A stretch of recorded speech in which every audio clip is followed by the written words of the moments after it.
144, 216 और 288 का एलसीएम व एचसीएफ ज्ञात करेंगे अभाज्य गुणनखंड विधि से।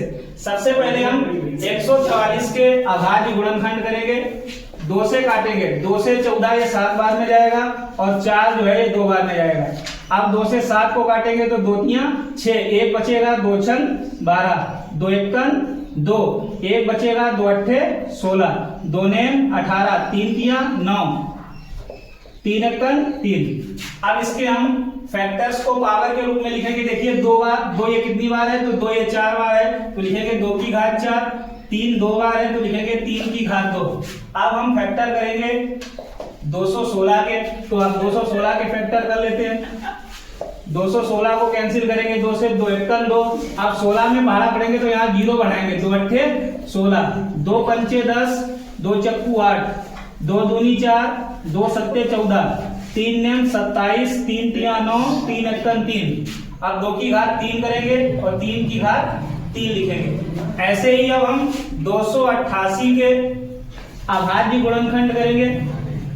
288 को 2 से काटेंगे, 2 एकन 2, 2 चक्कू 8, 2 चक्कू 8, 2 सत्ते 14, 2 दूनी 4, फिर से 2 से काटेंगे, 2 तियां 6, 1 बचेगा, 2 छन 12, 2 एकन 2, तो 1 बचेगा, 2 अट्ठे 16, 2 नेम 18, 3 तियां 9, 3 एकन 3।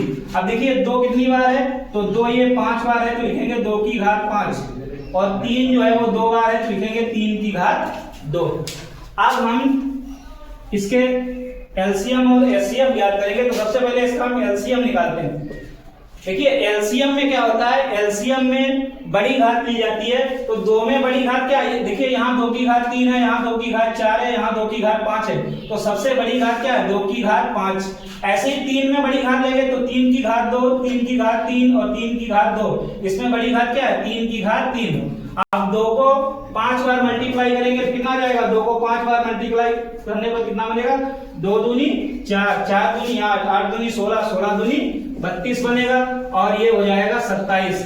27 और 32 की गुणा करेंगे तो ये हो जाएगा 2 सत्ते 14 का 4, 7 तियां 21 और एक हासिल वाला 22, 2 दूनी 4, 2 तियां 6, तो ये बनेगा जाके कितना, ये बनेगा 4, 4 2 6, 6 2 8, तो एलसीएम आ जाएगा 864 आ जाएगा।